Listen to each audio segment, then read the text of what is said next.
बिस्मिल्लाहिर्रहमानिर्रहीम अस्सलाम वालेकुम।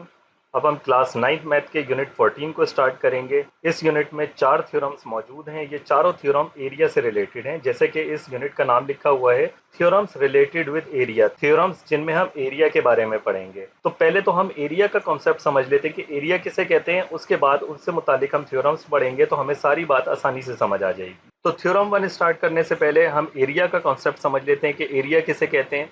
उसके बाद हम थ्योरम 1 स्टार्ट करेंगे नेक्स्ट वीडियो में। एरिया का आइडिया समझने के लिए मैं सबसे पहले एक सबसे आसान तरीन ज्योमेट्रिक फिगर बनाता हूँ, स्क्वायर। इसके आपको वर्टिसेस नजर आ रहे हैं, ए बी सी और ये डी। इसकी 4 साइडें हैं, ये C D, A D, A B और ये बी सी। स्क्वायर की क्या प्रॉपर्टी होती है, इसकी चारों साइडों की लंबाइयां बराबर होती हैं। तो देख लें 4 4 4 और ये 4। और इसी तरह से जो 4 एंगल होते हैं इस स्क्वायर के अंदर, चारों 90 डिग्री होते हैं। तो ये चारों एंगल 90 डिग्री हैं, तो ये एक स्क्वायर है। अब एरिया का आइडिया क्या है, एरिया का आइडिया ये है कि कितने यूनिट स्क्वायर इस स्क्वायर के अंदर आ सकते हैं, या कोई भी ज्योमेट्रिक ऑब्जेक्ट है कितने यूनिट स्क्वायर उसके अंदर आ सकते हैं। कितने से मतलब मैं तादाद की बात कर रहा हूँ। अब यूनिट स्क्वायर क्या है, आप ये देखें कि यहाँ से यहाँ तक ये एक आपको स्क्वायर नजर आ रहा है छोटा। इसको हम अगर कह दें कि ये एक यूनिट स्क्वायर है, ये आपको ग्रे में लाइन नजर आ रही है, ये हॉरिजॉन्टल लाइन है, ये लंबाई को जाहिर करती है। इसी तरह से ये वर्टिकल लाइंस हैं, ये हाइट को जाहिर कर रही है। अब इसमें अगर मैं एक लेंथ डिसाइड कर लूं तो ये 1 लेंथ हो गई, इसी तरह से ये 1 हाइट हो गई। 1 लेंथ और 1 हाइट का जो एक स्क्वायर बनेगा उसको हम कहेंगे यूनिट स्क्वायर। तो ये आपको एक यूनिट स्क्वायर नजर आ रहा है। कितने यूनिट स्क्वायर, यानी तादाद में जानना चाह रहा हूँ, कितने यूनिट स्क्वायर इस स्क्वायर के अंदर आ सकते हैं, या किसी भी ज्योमेट्रिक फिगर के अंदर यूनिट स्क्वायर कितने आ सकते हैं, वो तादाद उसका एरिया कहलाती है। तो इस स्क्वायर का एरिया हम देख लेते हैं कितना है। एक यूनिट स्क्वायर है ये, दूसरा 3 4 5 6 7 8 9 10 11 12 13 14 15 16। तो इसका एरिया होगा 16। एरिया निकालने का एक फार्मूला होता है, हर ज्योमेट्रिक फिगर का अलग अलग फार्मूला होता है, और कुछ का सेम भी होता है। मिसाल के तौर पर स्क्वायर का एरिया निकालने का जो फार्मूला है वो है लेंथ मल्टीप्लाई बाय हाइट। सो इसकी लेंथ है 4 और हाइट है 4, तो 4 multiply by 4, length multiply by height, 4 4 जा 16। तो आप देख लें हमने 16 ही इसके यूनिट स्क्वायर काउंट किए थे, तो इसका एरिया 16 ही है। तो कोई सा भी स्क्वायर होगा, लेंथ मल्टीप्लाई बाय हाइट करेंगे आप तो उसका एरिया आ जाएगा। मैं अगर आपको स्क्वायर चेंज करके दिखा दूं, अब इसकी लेंथ 5 हो गई और हाइट भी 5 होनी चाहिए, तभी ये स्क्वायर बनेगा। तो 5 5 जा 25, इसका एरिया 25 होगा। आप देख सकते हैं 1 2 3 4 5, और इसी तरह से हाइट भी 5 है, तो 5 पंजे 25, ये 25 इसका एरिया होगा। 25 यूनिट स्क्वायर इसके अंदर आ सकते हैं। इसी तरह से इसके बाद अगर मैं एक ज्योमेट्रिक ऑब्जेक्ट बनाऊं जो कि है रेक्टेंगल। रेक्टेंगल की प्रॉपर्टी क्या होती है, इसमें जो पैरेलल साइड्स हैं उनकी लंबाइयां बराबर होती हैं। तो ये दोनों पैरेलल साइड्स हैं आपस में, ए बी और सी डी, दोनों की लंबाई 7 7 है। चारों साइडों का बराबर होना जरूरी नहीं है इसमें, अगर चारों साइडें बराबर होंगी तो स्क्वायर होगा। इसी तरह से ये दोनों पैरेलल साइड्स हैं, इन दोनों की लंबाई बराबर है। इसका फॉर्मूला भी बिल्कुल स्क्वायर की तरह है एरिया निकालने का, कि लेंथ मल्टीप्लाई बाय हाइट। तो आप देख सकते हैं 7 4 जा 28, तो इसमें 28 यूनिट स्क्वायर होंगे। आप काउंट कर सकते हैं 1 2 3 4 5 6 7, और 7 4 जा, ऊपर हाइट में 4 है, तो 28 यूनिट स्क्वायर इसके अंदर मौजूद होंगे। तो रेक्टेंगल का और स्क्वायर का फॉर्मूला सेम है, length multiply by height, area निकालने का फॉर्मूला। तो एरिया आपको यहाँ समझ आ गया होगा। अब इसके बाद एक और ज्योमेट्रिक फिगर जो कि पैरेललोग्राम है, वो भी 4 साइडों से बनती है। पैरेललोग्राम किसे कहते हैं हम, देखें रेक्टेंगल में तो पैरेलल साइड्स बराबर थी लेंथ के एतबार से, लेकिन चारों एंगल भी 90 डिग्री थे इसके, बिल्कुल स्क्वायर की तरह।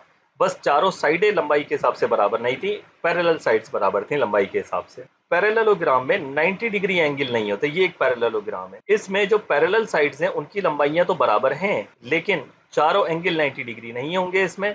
इसमें जो आपका पहला थ्योरम है, इसमें अपोजिट एंगल्स बराबर होंगे, और इसी तरह से जो पैरेलल साइड्स हैं वो आपस में बराबर होंगी। ये हमने प्रूफ करना है थ्योरम 1 के अंदर, और इनके जो डायगोनल्स हैं वो बाइसेक्ट करेंगे, एक पॉइंट पर आकर मिलेंगे। इसको हम थ्योरम 1 में ही देखेंगे। पहले हम एरिया देख लेते हैं। इसका एरिया निकालने का फॉर्मूला भी सेम है जैसा रेक्टेंगल का और स्क्वायर का है। किस तरह से, आप ये देखें, अगर मैं इसका कुछ इस तरह से हाइट बना दूं जिसको आप कैलकुलेट कर सकें, तो आप ये देख सकते हैं ये एक पैरेललोग्राम है, इसमें चारों एंगल 90 डिग्री नहीं है, अपोजिट साइड्स जो हैं वो बराबर हैं। इसका फॉर्मूला क्या होगा, लेंथ मल्टीप्लाई बाय हाइट। ये हाइट नहीं है, ये तो लेंथ है, ये हाइट नहीं है। हाइट कहाँ से आती है, हम बिल्कुल डायरेक्ट इस तरह से हाइट देखेंगे। इसकी लेंथ 6 है, वो आप देख सकते हैं लिखी हुई है 6, और हाइट कितनी है 1 2 3 4, 4 हाइट है। तो 6 4 जा 24 इसमें यूनिट स्क्वायर आ सकते हैं। अब किस तरह से यूनिट स्क्वायर आ सकते हैं, आप देखें कि यहाँ पे ये पूरा यूनिट स्क्वायर नहीं है, क्योंकि ये लाइन यहाँ से कट हो रही है, यहाँ पे ये छोटा सा स्क्वायर का पार्ट मौजूद है, ये जो बीच में बिल्कुल मौजूद है ये तो पूरे पूरे यूनिट स्क्वायर है, लेकिन जो कॉर्नर पे हैं वो पूरे नहीं है, ये छोटा है, ये छोटा है, पूरा यूनिट स्क्वायर नहीं है, कटा हुआ है। लेकिन इसका फॉर्मूला भी सेम है। किस तरह से सेम है, आप देखें, जैसे जैसे मैं इस पॉइंट डी को पीछे लेके जाऊंगा तो ये लेंथ बदली होगी, लेकिन एरिया बदली नहीं होगा। एरिया का फॉर्मूला पैरेललोग्राम का भी लेंथ मल्टीप्लाई बाय हाइट ही होता है। आप देखें किस तरह से, अभी तो पूरे पूरे यूनिट स्क्वायर इसके अंदर आपको नजर आ रहे हैं, लेकिन जैसे ही इसको मैं आगे लेके जाऊंगा 90 डिग्री से एंगल इसका चेंज करूंगा, लेंथ बदली हो रही है, लेकिन आप ये देखें कि यहाँ पे इतना यूनिट स्क्वायर इससे बाहर हो गया है। ये जो पार्ट छोटा सा आपको नजर आ रहा है जहां मेरा माउस कर्सर चल रहा है, ये बाहर हो गया है, लेकिन इतना ही यहाँ पर अंदर आ गया है। आप जरा गौर तो करें। इसी तरह से जितना यहाँ से बाहर हुआ है यूनिट स्क्वायर, उतना ही यहाँ पर अंदर आ गया है यूनिट स्क्वायर। इसी तरह से यहाँ ज्यादा बाहर हुआ है और इतना ही ज्यादा यहाँ पर अंदर आ गया है पैरेललोग्राम के अंदर। जितना यहाँ बाहर हुआ है उतना ही यहाँ पर अंदर आ गया है।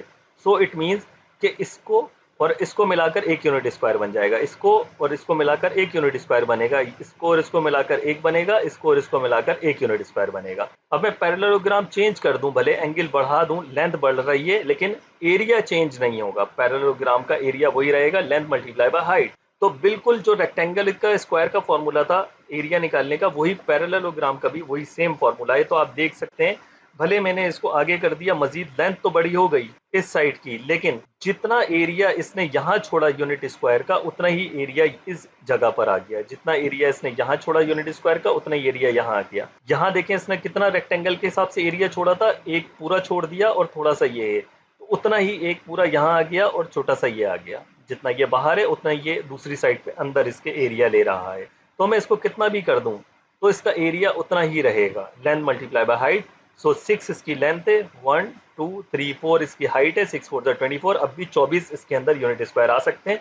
आप काउंट करके देख लें। सो ये बात आपने जहन में रखनी है, क्योंकि आपके थ्योरम्स के अंदर पैरेललोग्राम भी मौजूद हैं, तो उसमें लेंथ चेंज होती है एंगल कम या ज्यादा करने से, पैरेललोग्राम बनाने से, बट एरिया चेंज नहीं होता। लेंथ का एरिया से कोई ताल्लुक नहीं है। तो हमने एरिया से रिलेटेड चारों थ्योरम्स पढ़ने हैं इस यूनिट में। होप कि आपको एरिया का कॉन्सेप्ट समझ आ गया होगा अच्छी तरह से। तो अब हम थ्योरम 1 स्टार्ट करते हैं नेक्स्ट वीडियो में। तो नेक्स्ट वीडियो में आपसे मुलाकात होती है, तब तक के लिए अल्लाह हाफिज।